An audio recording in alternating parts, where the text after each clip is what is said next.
Breeze TV's reporter David Ramirez is with the newly elected student body president and vice president. David? This past Wednesday, the JMU student body voted for their new student body representatives, and I'm joined now by President-elect Aaliyah McLean and Vice President-elect Michaela Dukes. Ladies, thank you so much for being here. First of all, congratulations. Thank you. It's exciting stuff. Now, starting broad, what are your guys' goals? Just kind of the overarching goals for your tenure in these positions? For me, I definitely want to increase student engagement. I'm really big on leadership and students getting involved and really putting what they've learned in classes, but also to other skills. So I'm really big on just hoping to get students more engaged with service, engagement, and leadership throughout the university. Michaela? I think one of my goals is to help foster leadership skills within our underclassmen in specific, just because they can tend to get forgotten about in the progression of things. So to focus on underclassmen and to help lead the class councils to achieve their full potential. Now, it's interesting you say that because you yourself are an underclassman and vice president now of the student body here at JMU, which is pretty incredible. Yeah. So you talked about engagement and being involved in student leadership. Now, I'm sure as both of you guys know, at the local, state, and federal level of government right now, there's a lot of cynicism. A lot of people don't trust that the leaders that they elect are working for them. How are you going to build that trust again at the student body here at JMU? Definitely for me, I'm really big on being involved in other organizations. So I'm already involved in SJ, but I've really tried to foster those relationships with other organizations and communities. So I work at the CSL office, and I've been an alternate weekend break leader before. So I really want to show students that myself as a student, who I am, who is my authentic self. I'll be an OPA, and that's a big mission of orientation. So really showing people that I'm genuine in who I am, and I'm really here for them as well. Kayla?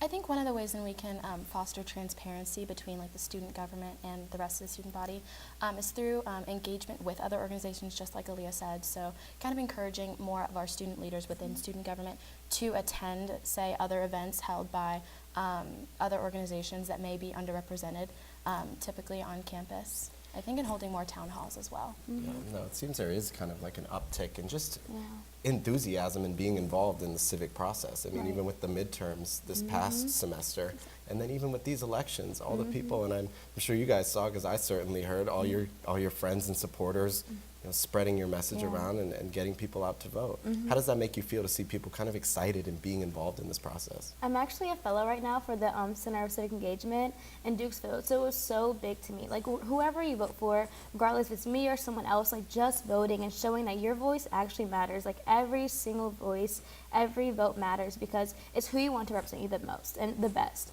And so for me, it was so exciting to see that everyone showed up, participated, and also knew about it, because sometimes SJ is overlooked. Some people don't know what it is, and I really want to help bridge that gap and seeing that SJ is not just here for us, but here for you, and showing that servant leadership. And I'm not here for me. I really want to take what you want and take that to the administrators and the faculty. So I was so excited to see that, and I hope we just continue to build that years on to years on.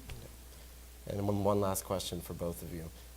For those that do feel like they don't know where to get started, they want to do something, they want to make a positive change, they want to be involved, but they don't know what that first step is. What would you guys say that first step is? I think some just advice, for me especially, I did not know who I wanted to be when I came to JMU. I felt underrepresented, being a minority, being a woman. I just did not feel like I fit in anywhere, and just showing people that you have hope in reaching out to someone that maybe is involved. If it's something you want to get to, I know some people get scared, oh, I want to be in the organization, but I'm scared to talk to them. Just being able to be that friendly face to advocate for them. So even speaking to me and Michaela, we have experiences in so many different roles. We would love to bring that and show that to them so they know that we're here for them as well, to really guide them. Michaela? Exactly. I would, just to piggyback off of that, I would say anyone that's in a particular organization, just go up to them. I think forming that relationship first, and just advocating hey, I'm really interested in this. I'm interested in this. And I think especially coming to us as student leaders, or anyone in student government for that matter, just because we have a vast array of involvements and can often lead people to where they would find their passions really grow. Well, Leah and Michaela, thank you so much for being here, and congratulations again, and we're looking forward to seeing all the positive work that you guys do for the school.